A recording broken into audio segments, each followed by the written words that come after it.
북한이 우리와 동맹국을 향해 도발해올 경우 우리를 무시하고 제격적으로 만들 수 있는 힘이 있습니다.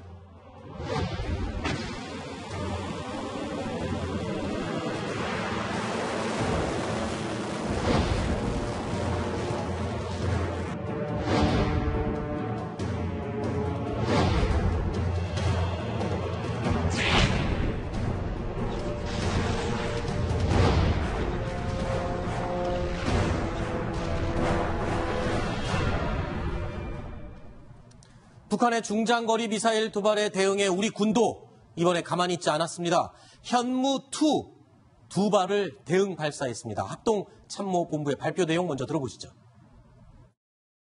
우리 군은 오늘 북한의 미사일 도발 직후 대통령님 승인을 받아 현무2 탄도미사일을 도발 원점인 순안 비행장까지의 실제 거리를 고려하여 동해상으로 실사격을 하였습니다. 자, 먼저 길진규 차장. 우리가 가지고 있는 현무 미사일 시리즈는 서너 가지가 있습니다. 그런데 이 중에서 하필 현무2를 발사한 이유는 뭡니까?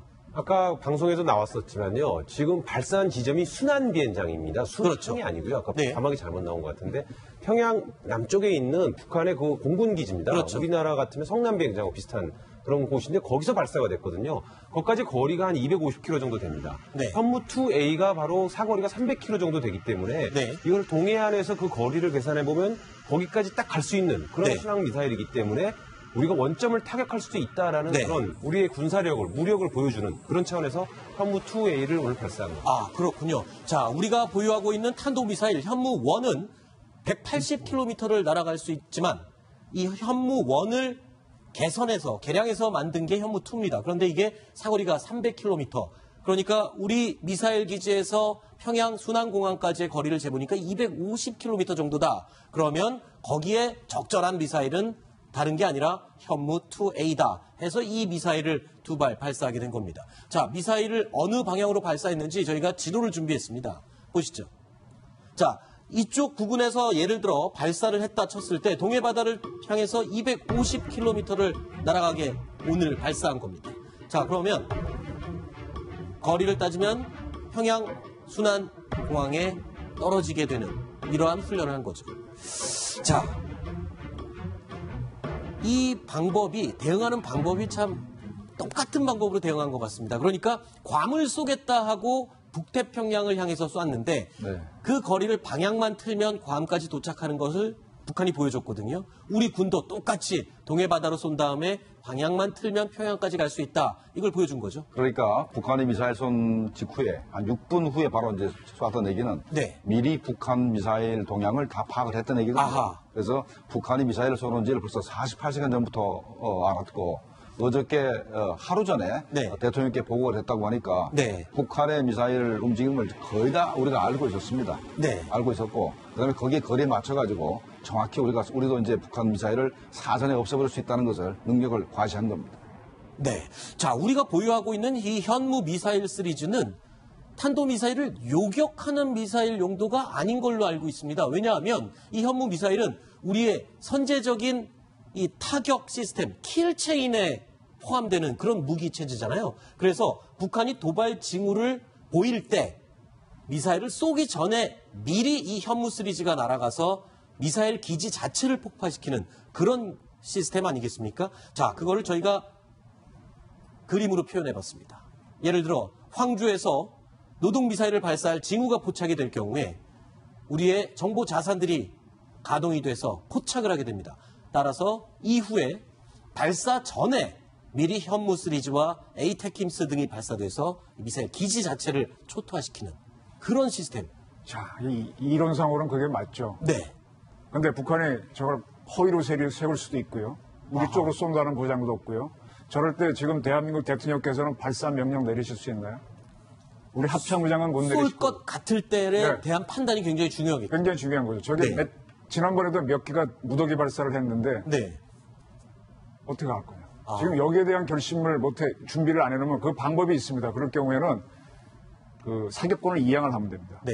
지금 이제 우리 서방사라 그래서 서북도서를 지키는 해병대 사령관이 있지 않습니까? 네. 그분이 북한이 만약에 연평도나 백령도를 도발한다 그럴 때 합참의장 고쳐서 대통령 최고사령관한테 동의받고 하면 시간이 걸리잖아요. 네. 그래서 위임이 돼 있습니다. 아하. 그래서 바로 어디까지는 어느 무기까지는 다 돼 있는데 지금 저런 것들이 우리 주의 체제가 어떻게 돼 있는지 제가 저 말씀을 왜 드리는가 하면 에이탈킴스나 현무 쏘는 거는 거의 연합사령관이 아하. 하는 상황입니다. 따라서 한미 간의 대통령 간에 조율이 돼 있어야 되는데 네. 그게 한미 공조가 탄탄하냐? 네. 이럴 때 만약에 미국 대통령은 쏘자 그러는데 한국 대통령은 대화로 해야 된다, 안 쏜다 이럴 때 어떻게 할 것이냐 이거죠. 이런 거에 대한 준비를 단단히 해야 됩니다. 자, 그러니까 네. 현무 미사일 같은 경우에는 날아오는 미사일을 요격하는 미사일이 아니라 발사 또는 공격의 징후가 보일 때 미리 먼저 선제 공격을 하는 무기이기 때문에 그래서 갑자기 이런 생각이 듭니다. 가끔 북한이 미사일 도발을 했을 때 이 국방부를 향해서 언제 알았냐, 몇 분 만에 알았냐, 그 전에 알았냐 몰랐냐 이걸 굉장히 아주 날카롭게 따져 묻지 않습니까? 그래서 너무 집요하게 묻는 거 아닌가 했는데 그게 그래서 중요하군요. 그래서 미리 알았느냐 몰랐느냐를 아는 게. 그러니까 우리가 현무 2A를 쏠 준비를 벌써 한 하루 이틀 전부터 하고 있었고 네. 그다음에 왜 6분 걸렸냐 바로 안 쏘고 네. 탄도를 봤죠. 이게 우리나라로 향할 것 같으면은 바로 그냥 평양을 때렸을 겁니다. 그런데 네. 그게 아니고 저게 일본 쪽으로 가니까 평양을 때릴 수도 없죠. 그래 방향을 바꿔서 동해바다로 쐈다 상하게 됩니다. 네. 자, 지금 방금 말씀하신 것처럼 청와대 측에서도 미리 발사 징후를 이미 하루 전에 알고 있었다라고 밝혔습니다. 자, 박수현 대변인, 청와대 대변인이 이렇게 말했습니다. 미사일 발사 징후는 어제 오전 6시 45분경부터 이미 알고 있었다.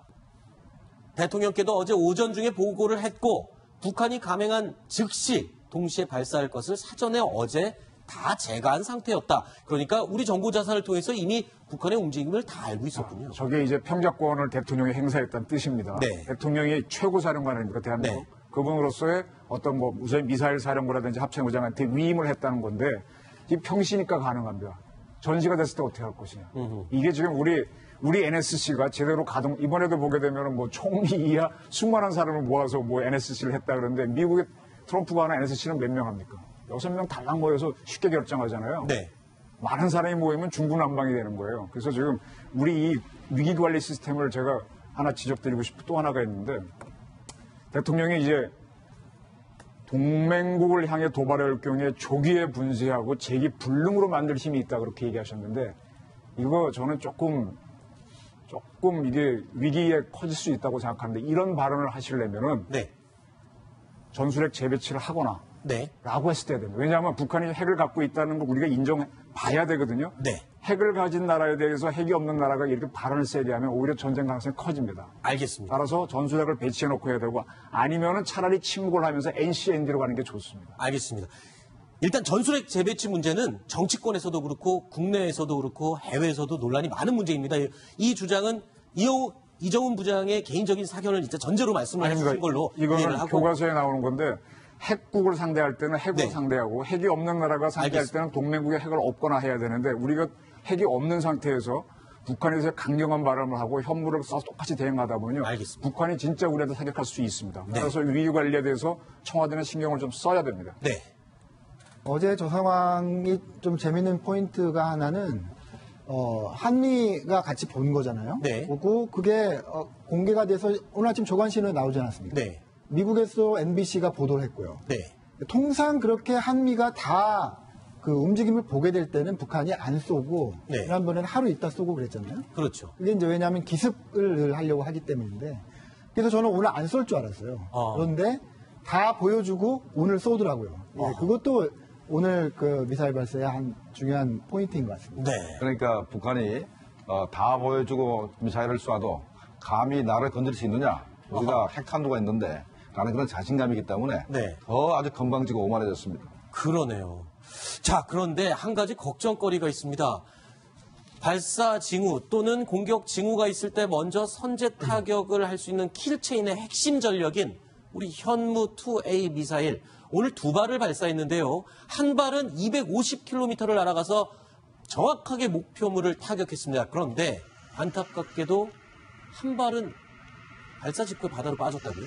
그렇습니다. 이게 말씀하신 대로 킬체인의 핵심 전력인데요. 네. 오늘 동시에 두 발을 쐈는데 동시에 군의 설명에 따르면 그렇습니다. 두 발을 쐈는데 한 발은 동해안으로 예상대로 250km를 날아갔고 한 발은 수천만의 공중에서 폭파가 돼서 바다로 떨어졌답니다. 아하. 근데 이제 사실 이 현무가 배치된 건 이미 10년간 넘었기 때문에 실전 네. 배치돼서 여러 번 연습 사격을 했는데 이번처럼 중간에 폭파돼서 떨어졌다는 것은 처음이라고 군이 설명을 하고 있습니다. 그래서 네. 조속한 시일 안에 이 떨어진 탄두라든지 네. 주변을 좀 더 차악을 해서 이 원인이 뭔지 네. 그것을 빨리 시급히 규명하겠다고 밝히고 있습니다. 네, 북한은 수십 번 실패를 하고 그렇기 때문에 저희도 크게 걱정은 하지 않겠습니다만 그래도 현무 미사일 시스템 하면 우리가 믿을 만한 킬체인의 핵심인데 문제는 없는 겁니까? 전문가 두 분이 보실 때 어떠십니까? 글쎄요, 저 정도는 어느 나라나 다 있고. 아, 그래요? 미국도 마찬가지입니다. 네. 미국도 미사일 쏴가지고 실패하는 경우가 많이 있기 때문에 저것만 가지고 우리 현무 시스템에 문제가 있다 이렇게 볼 수는 없고. 네. 아마도 저게 날씨에도 또 민감하기 때문에 네. 올 여름에 많이 더웠지 않습니까? 네. 아마 그런 영향도 있다 생각이 됩니다. 아니, 날씨가 더우면 미사일이 실내가 들어가면 아무래도 전자장치에 아하. 문제가 있을 수 있죠. 그게 문제라. 그래요? 저는 문제라고 보는데 지난번에 우리 원자력 발전소에서 시험 성적서 위조했다고 하니까 네. 전수조사하게 했었죠. 지금 대통령께서 굉장히 강한 바람들을 하셨는데 네. 핵을 가진 북한을 상대로 이런 발언을 하시려면 과연 우리 뻔찌려는 어떤지 완전 전수조사를 지시하셔갖고 다시 한번 점검하셔야 될 겁니다. 네. 지금 우리 군대요 전쟁을 안 해서 이 경계 잘하는 군대가 돼가지고 다시 한번 저 밑에서 다시 한번 검사해야 될 겁니다. 안 그러면 믿고 있다가 발등 찍힐 겁니다. 네. 자, 물론 좀 지나친 최근이라고 들릴 수도 있겠지만 이번을 계기로 우리 킬체인 시스템뿐만 아니라 다른 방어 체계, 공격 시스템에는 큰 문제가 없는지 한번 점검을 해봐야 될 필요성은 분명히 있어 보입니다.